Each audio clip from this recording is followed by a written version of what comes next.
I have just had a constructive meeting with President Erdoğan and Prime Minister Kristersson. I'm glad to announce that as a result, President Erdoğan has agreed to forward the accession protocol for Sweden to the Grand National Assembly as soon as possible, and work closely with the Assembly to ensure ratification.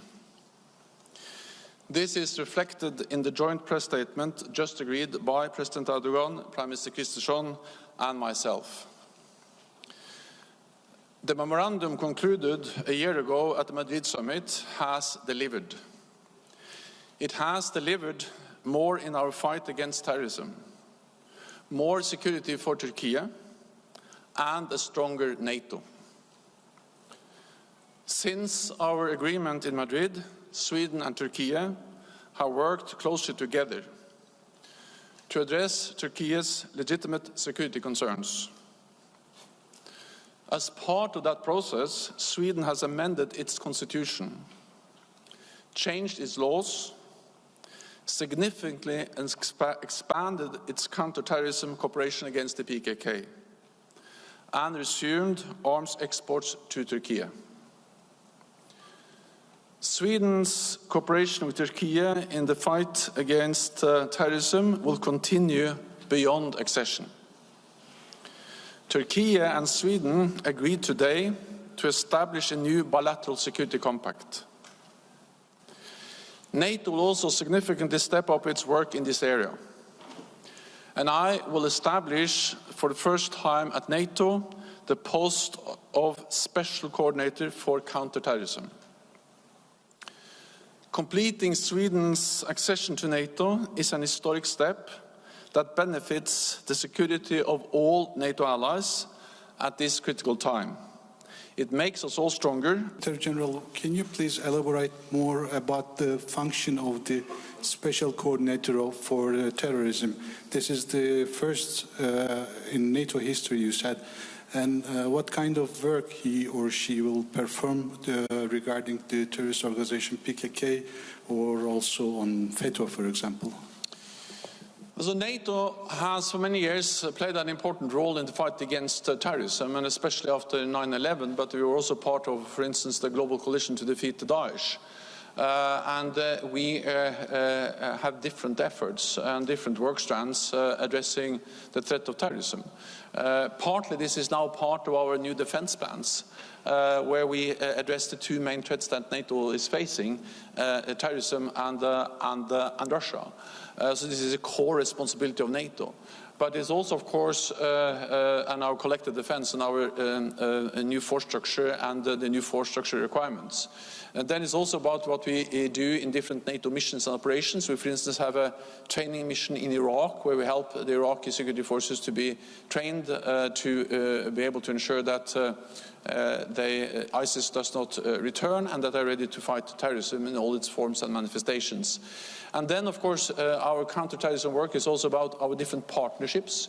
We have partnerships, for instance, with Jordan, with Mauritania, with Tunisia and other countries, which is also then part of our efforts to fight terrorism. So terrorism is addressed in many different ways across the NATO organization, and therefore to have one coordinator that can coordinate the different efforts of the different divisions and the different tools we have at our disposal in NATO is something that I am absolutely confident can help to further strengthen and to improve the way NATO as an alliance is working together to fight terrorism. So yes, this will strengthen our efforts. It's also something which has been asked for by Turkey, and I'm glad that also as part of this agreement today, I have agreed to appoint a new coordinator on counterterrorism. I think the agreement we achieved today builds on what we agreed a year ago in Madrid, because in Madrid, all allies and also Turkey agreed to invite Finland and Sweden to become members. Then the ratification process has been finalized for Finland. Finland is already a full member. And now President Erdogan has made it clear that they are also ready to ratify Sweden. And that is reflected in the joint statement, where we state both what Sweden is going to do. This is not a new negotiation, but it is about implementing and reassuring the implementation of the different things we agreed a year ago in Madrid. It's also stated what NATO will do. And then, based on that, in the final paragraph, Turkey makes it clear that they are ready to transmit the accession protocol for Sweden to the Grand National Assembly and work closely with the Assembly to ensure ratification.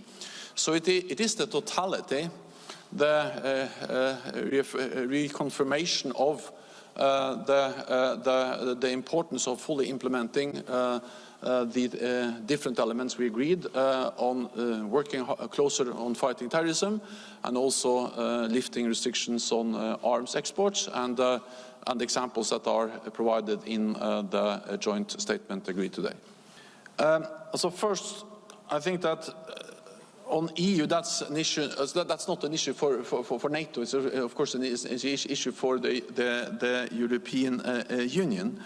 But what we agreed today, what Sweden agreed today as an EU member, was to support actively the efforts to reinvigorate Turkey's EU accession process, and also to help to modernize the EU-Turkey custom unions and visa liberalization. So this is something that Sweden does as an EU member to support Turkey's efforts to move closer to the European Union. And of course, Sweden can do that as an EU member. It's not for NATO to be part of that process, but again, I welcome the fact that Sweden, as EU member, can support the efforts of a NATO ally, Turkey, and that I agree to these efforts today, and that Sweden will support the efforts of Turkey on these issues.